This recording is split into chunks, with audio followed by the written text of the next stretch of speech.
जय श्री राम। क्या हाल चाल। तो यार 2025 आ चुका है एंड आप सभी को नव वर्ष की हार्दिक शुभकामनाएं।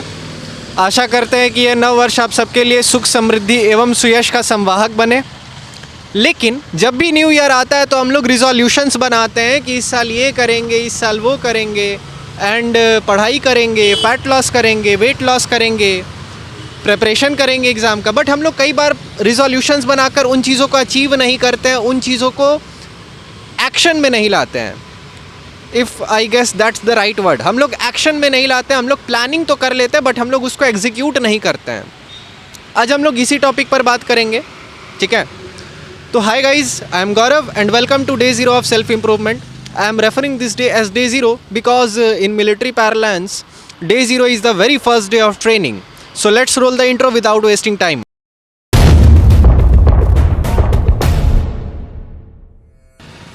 To be honest, हम लोग रिजोल्यूशंस क्यों बनाते हैं? हम लोग रिजोल्यूशंस इसीलिए बनाते हैं बिकॉज बीते समय में, बीते वर्ष में हमने कंसिस्टेंटली काम नहीं किया, हमने एफिशिएंटली वर्क नहीं किया एंड अपनी गलतियों पर पर्दा डालने के लिए हम लोग ये कहते हैं कि कल से काम करेंगे, परसों से काम करेंगे, नेक्स्ट वीक से काम करेंगे, नेक्स्ट ईयर से काम करेंगे, इस साल मेहनत करेंगे, नेक्स्ट ईयर मेहनत करेंगे। ये सब एक्सक्यूज़ेस हम लोग देते हैं अपने आप को, अपने अंतरात्मा को कि हमने इस साल काम नहीं किया।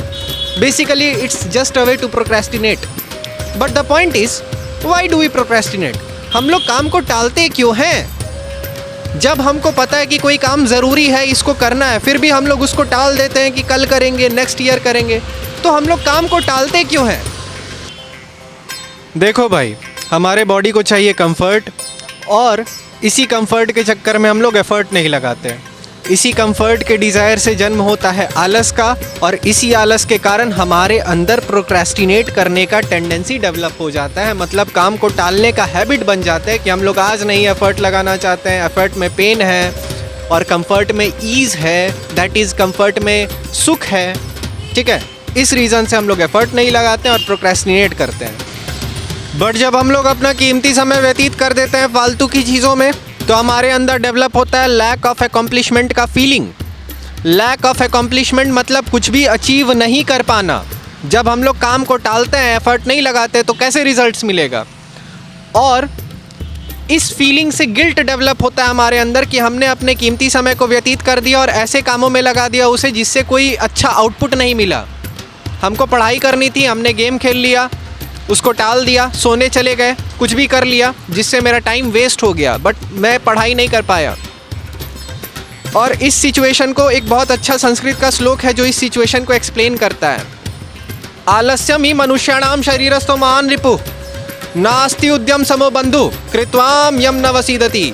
मतलब आलस्य, जो मनुष्य के शरीर में जो आलस है ना, वही उसका परम शत्रु है और परिश्रम के समान दूसरा उसका कोई मित्र नहीं है, ठीक है।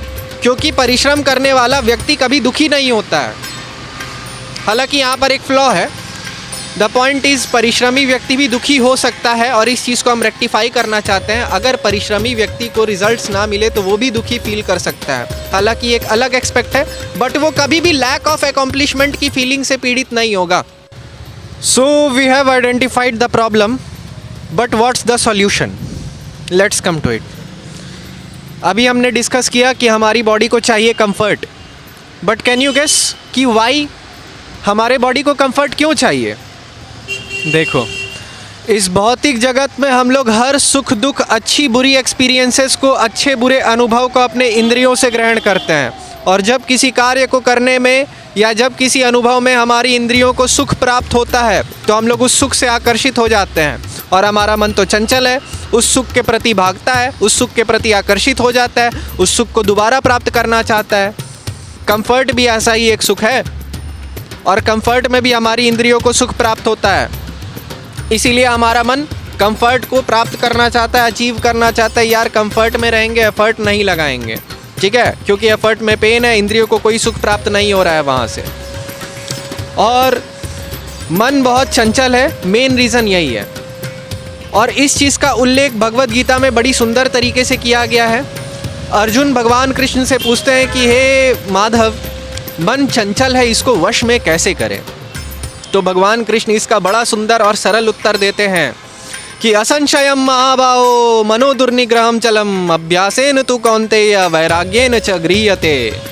अर्थात निश्चय ही पार्थ मन बहुत चंचल है, किंतु हे कुंती पुत्र अभ्यास से और वैराग्य से इसे वश में किया जा सकता है। मतलब अभ्यास, दैट इज प्रैक्टिस। तुम्हारा मन किसी भी काम को करते वक्त, मान लो तुम अभी पढ़ाई करना चाहते हो या पढ़ाई कर रहे हो, तो पढ़ाई करते वक्त तुम्हारा मन हर चीज़ों की दूसरी चीज़ों की तरफ भागेगा। तुम्हारा मन करेगा कि यार चलो थोड़ा गेम खेल लेते हैं, थोड़ा मैसेज चेक कर लेते हैं, फ़ोन चेक कर लेते हैं, नोटिफिकेशन देख लेते हैं, दोस्त से बात कर लेते हैं, सो लेते हैं थोड़ा, या कुछ अच्छा खा लेते हैं। तुम्हारा मन हर ज़रूरी काम को करते वक्त ऐसी चीज़ों की तरफ तुमको भटकाएगा जिसमें इंद्रियों का सुख प्राप्त होता है।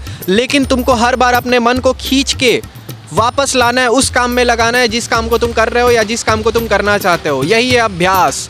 और वैराग्य को समझने के लिए भाई ये वीडियो बहुत छोटी पड़ जाएगी, इसके लिए हम लोग अलग वीडियो में डिस्कस करेंगे कि वैराग्य है क्या।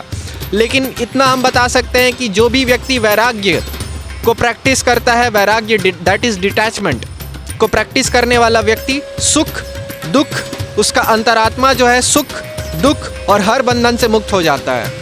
That's the power of detachment, that's the power of वैराग्य। तो हम लोग रिजोल्यूशंस बनाते हैं बट हम लोग अचीव इसलिए नहीं कर पाते हैं बिकॉज हम लोग भटक जाते हैं अपने रास्ते से। तो बेस्ट इज़ रिजोल्यूशंस की कोई ज़रूरत नहीं है। अभी अगर तुमको लगता है कि कोई काम करना ज़रूरी है, फैट लॉस करना ज़रूरी है, पढ़ाई करना ज़रूरी है, तो रिजोल्यूशंस मत बनाओ। आज और अभी से स्टार्ट करो और अपने मन को अभ्यास के माध्यम से एकाग्र बनाओ कि हमको अभी ये काम करना है, दैट्स इट। और हमको कोई भी चीज़ डिस्ट्रैक्ट नहीं कर सकता है। तुम्हारा अपने गोल्स के प्रति, अपने काम के प्रति इतना डेडिकेशन होना चाहिए, ठीक है। और अगर तुमको लगता है कि हम खुद पर ये चीज़ प्रैक्टिस करते हैं कि नहीं जो हम तुमको बताते हैं, तो टू बी ऑनेस्ट, मैं 24 वर्ष का हूँ और मैं एक शिक्षक हूँ। 7 जुलाई 2024 को जो पेपर 2 का सीटेट का एग्ज़ाम हुआ तो वो मैंने क्वालिफाई कर चुका है, ठीक है। और उसके बाद हम आरपीएफ का एग्ज़ाम के लिए अप्लाई किए थे, आरपीएफ एसआई का एग्ज़ाम, और मेरा एग्ज़ाम था 13 दिसंबर को, जो कि हम देने नहीं गए बिकॉज़ मेरा स्कूल से कॉल आ गया था सेम डेट को एंड वो लोग डेट चेंज करने के लिए रेडी नहीं थे, दैट्स वाई। तो हम सोचे कि एक्चुअली टीचिंग प्रोफेशन से मेरा थोड़ा विशेष लगाव है और आर्म्ड फोर्सेस के तरफ भी मेरा अट्रैक्शन है। सैन्य बलों में सेवा देने की मेरी अभिलाषा थी, बट टीचिंग कोचिंग इंस्टीट्यूट्स में पढ़ाते हुए थोड़ा बच्चों से अट्रैक्शन हो गया, बच्चों से लगाव हो गया और ऐसा महसूस हुआ कि टीचिंग बहुत अच्छा प्रोफेशन है, पीसफुल प्रोफेशन है, इसमें भी काफ़ी ग्रोथ है, स्कोप है। तो आरपीएफ के एग्ज़ाम के लिए जब अप्लाई किए थे तो फिज़िकल, ऐसे तो हम लोग स्कूल टाइम में बहुत मस्ती किए हैं, 4-4 घंटे हम लोग फुटबॉल खेला करते थे और 10 किलोमीटर स्कूल से घर पैदल आया करते थे। मत पूछो क्यों, बिकॉज़ 11th स्टैंडर्ड में हम लोग स्कूल का टाइम चेंज करवा दिए थे और बदला लेने के लिए हमारी प्रिंसिपल ने हम लोगों का बस कैंसिल कर दिया था। No, that's not the reason. Actually time change करवाने के कारण जो है उस समय पर बस अवेलेबल नहीं थी हमारे लिए, हम लोगों के लिए। सो प्रिंसिपल ने बोला कि तब बाबू बस छोड़ना पड़ेगा, तो हम लोग बस छोड़ दिए। बट हम लोग का स्कूल जो है, मेरा स्कूल जो है मेरे घर से 10 से 12 किलोमीटर के डिस्टेंस पर है और वो डिस्टेंस हम पैदल चल कर आते थे, वो भी 3-4 घंटे फुटबॉल खेलने के बाद। तो उस समय तो फिटनेस था, बट अभी अगर आरपीएफ के एग्ज़ाम के लिए अप्लाई किए हैं तो हमको फ़िज़िकल टेस्ट भी पास करना होगा, ऐसा मैंने सोचा था। तो पढ़ाने के बाद तो समय मिलता नहीं था, क्लासेस के बाद टाइम नहीं मिलता था, तो हम रात में इस समय पढ़ा करके रनिंग प्रैक्टिस करते हुए घर तक जाते थे एंड मेरा टाइमिंग भी बहुत इम्प्रूव हो गया था। आई गेस 4 मिनट 15 सेकेंड्स में 1600 मीटर मेरा कंप्लीट हो जाता था।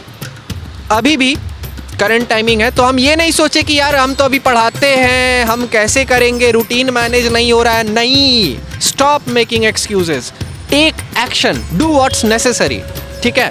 और एट द एंड हम वीडियो कंक्लूड करते हुए यही करेंगे, अतः उत्तिष्ठत जागृत प्राप्य वरान निबोधत, मतलब उठो, जागो और अपने लक्ष्य को प्राप्त करो। तब तक मत रुको जब तक तुम्हारा लक्ष्य तुम्हें प्राप्त ना हो जाए, दैट्स इट। और हाँ, अपने विचारों को कमेंट सेक्शन में टिप्पणी करके ज़रूर बताओ, प्रस्तुत ज़रूर करो, तुम्हारा इंतज़ार रहेगा, तुम्हारे कमेंट का इंतज़ार रहेगा। वीडियो अच्छी लगी हो तो लाइक ज़रूर करो, सब्सक्राइब ज़रूर करो और शेयर करो अपने दोस्तों को। जय हिंद, जय भारत।